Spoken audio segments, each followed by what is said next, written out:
Hi, Gary Bunnell here.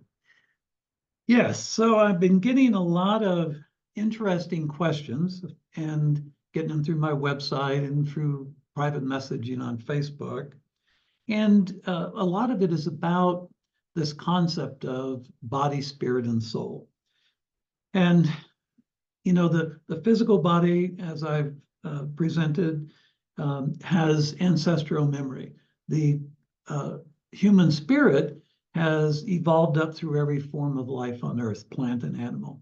And then we have that wonderful particle from the mind of Creator, from universal mind, that we call our soul.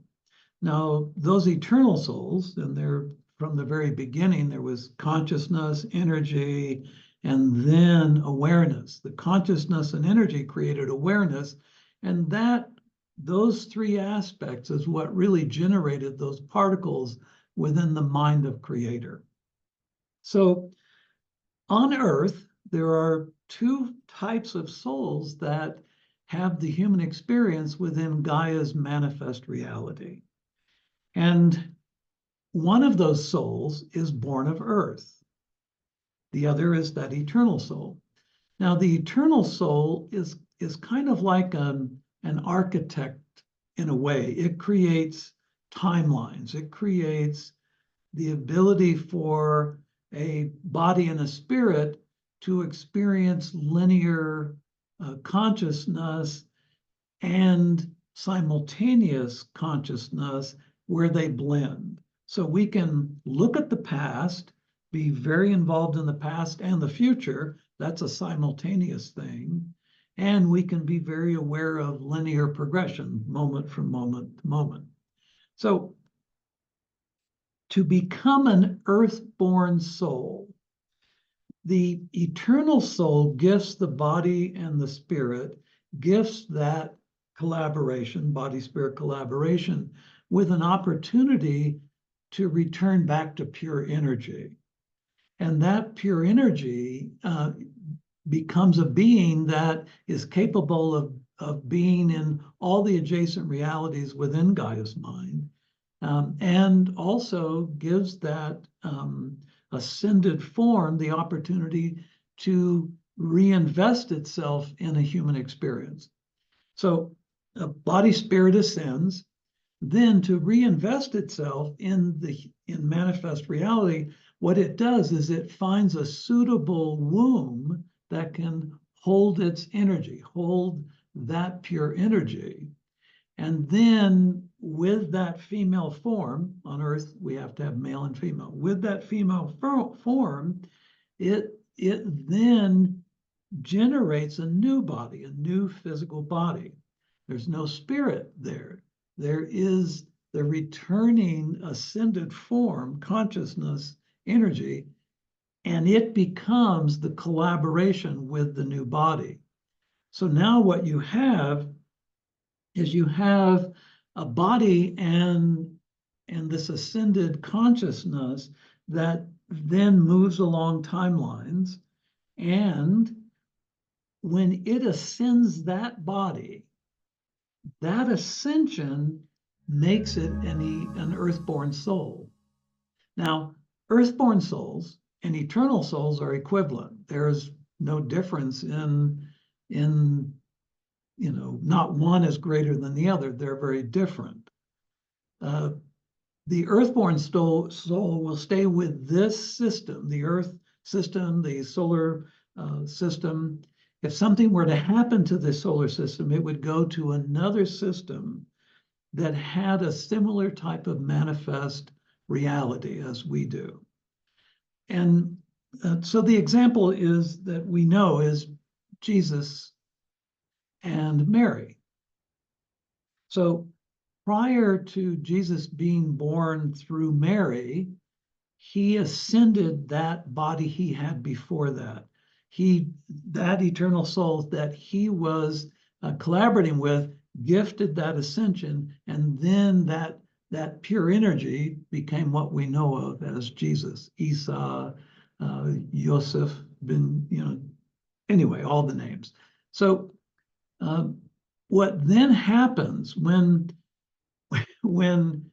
that ascended consciousness impregnates and a baby is born. When that baby grows up through the timeline, it then ascends that body. And at that point of ascension is when it becomes an earthborn soul.